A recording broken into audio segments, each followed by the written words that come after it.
welcome to the Beyond Being Good series of videos. In this video I'm going to explain to you the Hersey and Blanchard Situational Leadership Model. So this is another formal model about leadership. In this model we have 4 quadrants. Down the left hand side we have the relationship between the leader and the followers. So this model is for leaders with regards to how they treat their followers.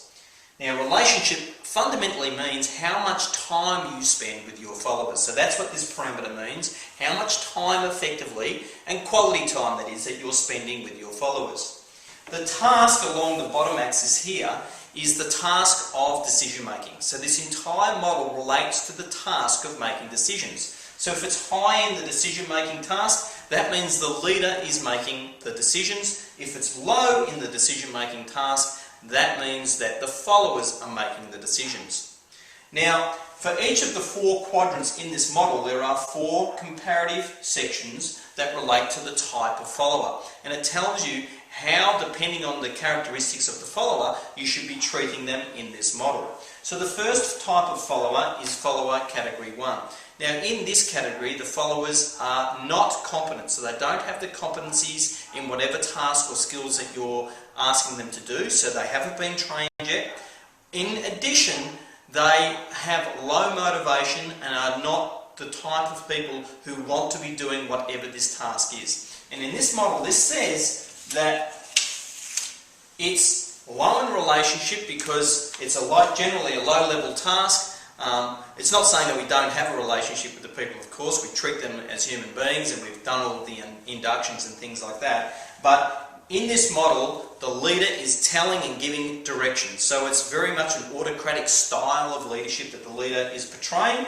So they tell and I decide. I'm making decisions, I'm explaining you what to do. See these buttons here, you need to press that one first, pull this one second, follow that one through there and make sure it ends up over here. Do you understand? Yes, I understand. Okay.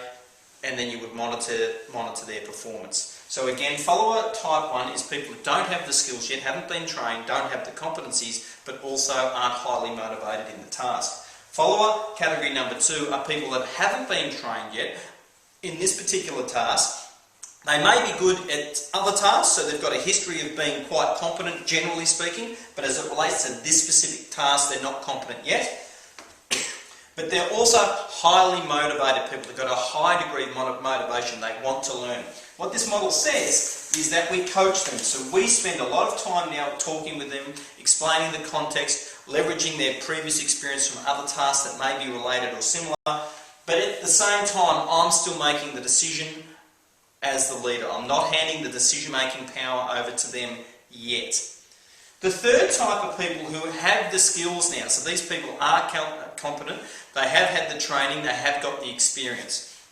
But for some reason, they're feeling insecure with the task. Sometimes people in category 3 are people that have been in category 4, which we'll get to in a moment, but something often outside of work has happened to them, such as a relationship breakdown, that's affected their confidence with what they do at work, even though they're quite capable of doing that particular task. And what the Hersey and Blanchard model says is that we mentor them, we talk, but now we hand the decision over to the person who's the follower. What we're doing there is we're helping them remind them of how good they actually are, and we're using facts and data to support that. You know, you've done this project before, you're really good at it, look at the results we got, this is very, very similar, I trust that you can do this. What do you think we should do? They give you the answer, and you say, great, terrific, let's go down that path. So we talk, but now you decide. Category number 4 are your stars. They're the people who are highly competent, they're highly motivated, they get the job done as it relates to this particular task or specific task. And what the Hersey and Blanchard model says we should do is we delegate to them, we let them make the decisions.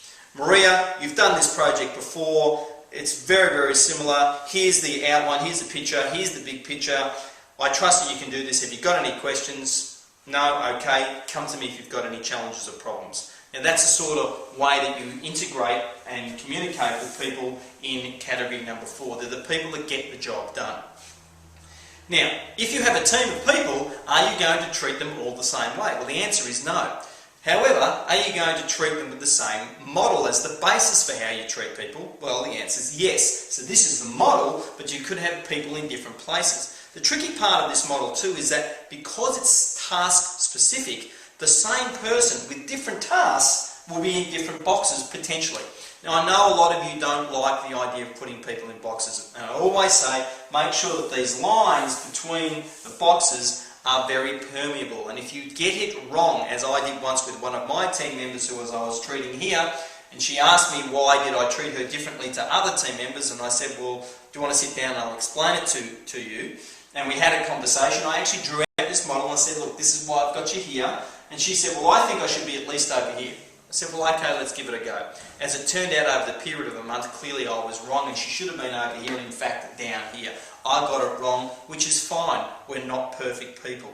But by using this model, I could be explicit with someone about what I was doing and why on the surface it looked like I was treating people differently. So here's the Hersey Blanchard Situational Leadership Model. It's a very useful model enabling you to move beyond being good with your leadership, and I look forward to working with you next time.